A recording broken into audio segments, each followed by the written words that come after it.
Ремонтное кафе популярны по всему миру. Первое было организовано в 2009 году в Амстердаме, а теперь подобное есть и в Рыбинске. Миссия у организаторов благородная – научить горожан чинить сломанное. Главное показать людям, что их вещи можно отремонтировать и научить, чтобы они сами потом это тоже смогли отремонтировать и научить еще кого-то.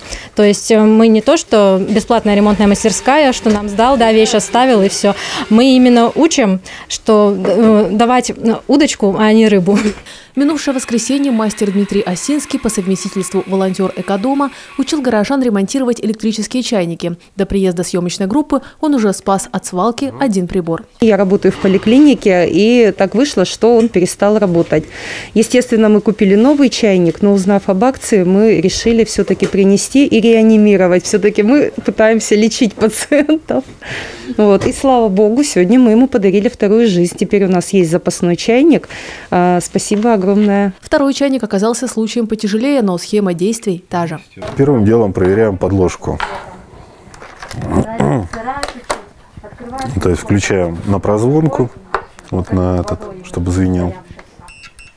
Иногда проблема неисправности бывает совсем пустяковой. Где вот визуально видно почернение, можно разобрать, почистить шкуркой или надфилем, пройтись, подогнуть их, чтобы лучше был контакт.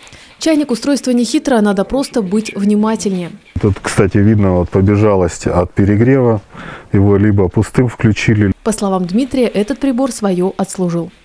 На дешевых чайниках, ну и средней ценовой категории, у них выключатель стоит вот в этом месте и срабатывает от пара. Естественно, вот эта вот пластина ржавеет, сюда попадает влага. В итоге это все корротит, и такое вот запланированное устаревание. А теперь внимание, зачастую неисправность чайника кроется в кнопке выключателя. При выборе прибора это стоит учитывать.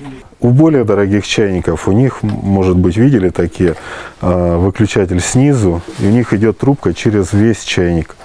То есть идет за счет тепла выключения, не за счет пара. И вот сам выключатель стоит здесь, они практически вечные. Ремонтировать новогодние гирлянды рыбинцев обучал мастер-новичок Антон Мосин.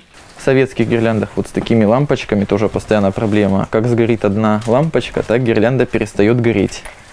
От теории перешли к практике. Антон инструктировал, а пришедшие в кафе действовали. Видите, раз лампочка реле черненькая, такая еще одна. Вот смотри, вставляй сюда лампочку, цепь замыкается. Можно попробовать посмотреть. Так, руки. Вот, видишь, одна часть уже загорелась гирлянды. Да, и начинают мигать. Чинить вещи, а не выбрасывать их – принцип, которым надо руководствоваться каждому. Это снижает экослед и сокращает образование мусора. Мне времени не жалко, я понимаю, что это образование, это полезно и интересно, вот как молодому поколению, которое уже вот само лампочки проверяет. И, собственно говоря, мне кажется, для такого времени точно не должно быть жалко.